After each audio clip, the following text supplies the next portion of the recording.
在全球局势混乱、战争、通膨跟经济大幅衰退的强势笼罩下，几乎所有的经济专家都对2023的全球经济抱持悲观的看法。但是，却有一个国家在这个复杂的局势下彻底的站稳脚跟，不仅吸引全球的顶尖企业微软、TikTok 相继投资，就连许多新创产业都来此设立据点。甚至连许多的富豪人才都绞尽脑汁想要挤入这个微小的圈子，而且他在去年的时候甚至还打败香港，摇身一变成为全球的金融中心。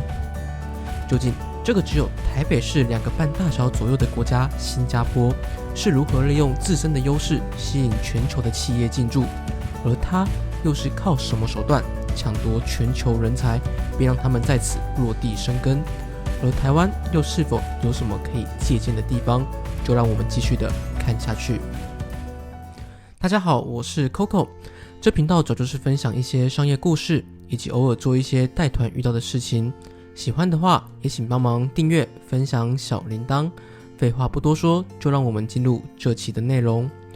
混乱中的曙光，新加坡的强势崛起。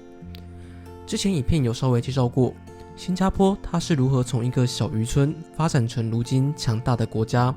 大家也可以先点一下右上角的影片回忆一下。在时代的浪潮里，唯有不断前行才能不被淘汰。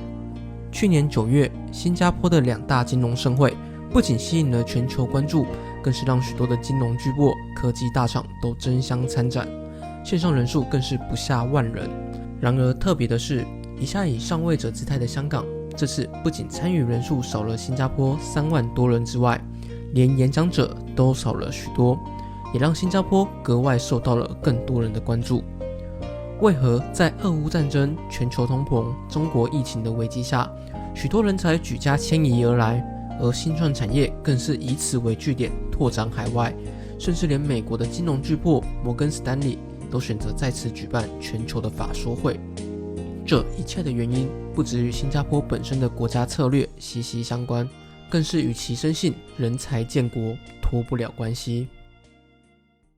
1. 稳定的政治关系。假如你有10亿、8亿，你就会开始思考要把钱放在哪里。这些中国富豪、科技新贵，在早期大部分都选择存放于香港的私人银行，再交给外商公司管理，让香港的经济一度快速增长。然而到了2019年，情况却开始急转直下。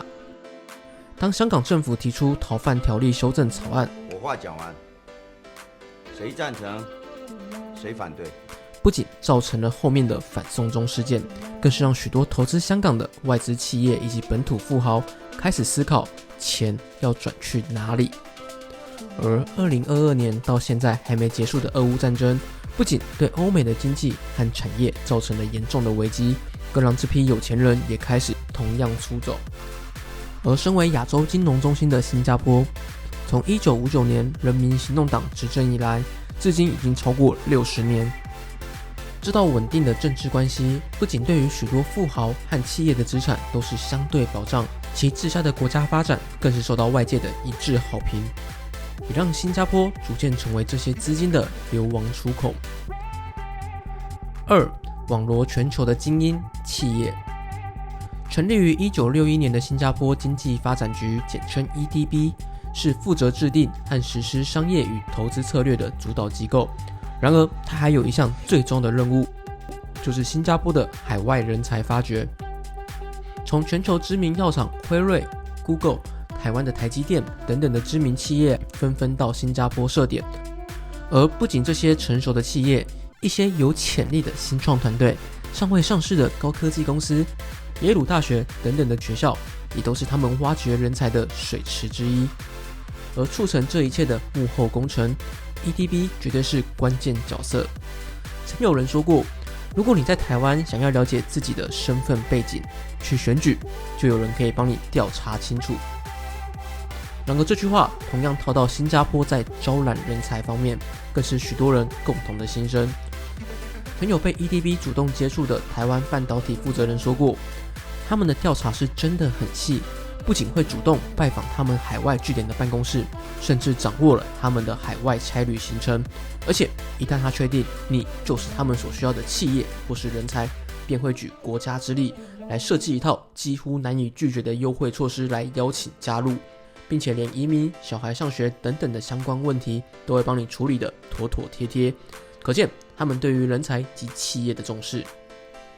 3. 健全的产业以及发展政策。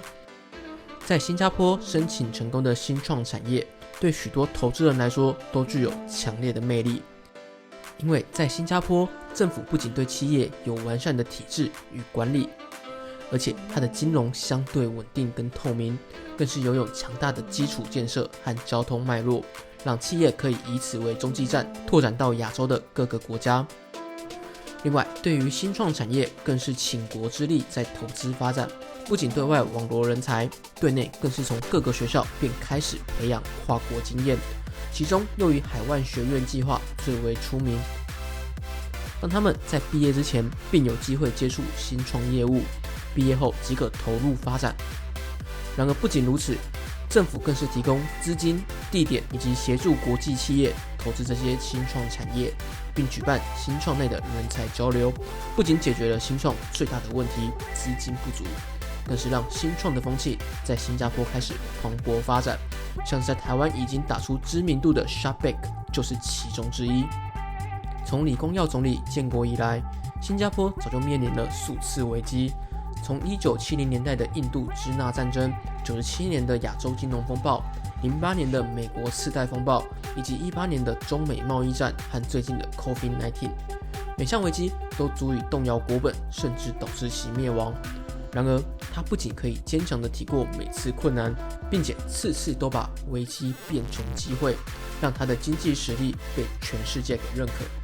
你说他不会犯错吗？不，像是 FTX 破产就让他备受质疑，因为他们对于虚拟货币的投资从未停下脚步，但是他们敢于承认错误，并且修正每次的错误，重新前进。反观资源比新加坡更为丰富，同样位处复杂政治环境的台湾，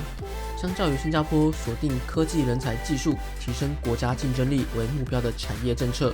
我国政府则从政治选举考量，不仅看不到明确的重大建设方向，连科研、产业政策、企业连结等长期规划的整体发展，都仿佛断掉的火车头，看不到前景。在未来通膨逐渐高涨、局势越发紧张的情况下，台湾是否能借鉴新加坡的一些相关经验，并建立长期的国家策略，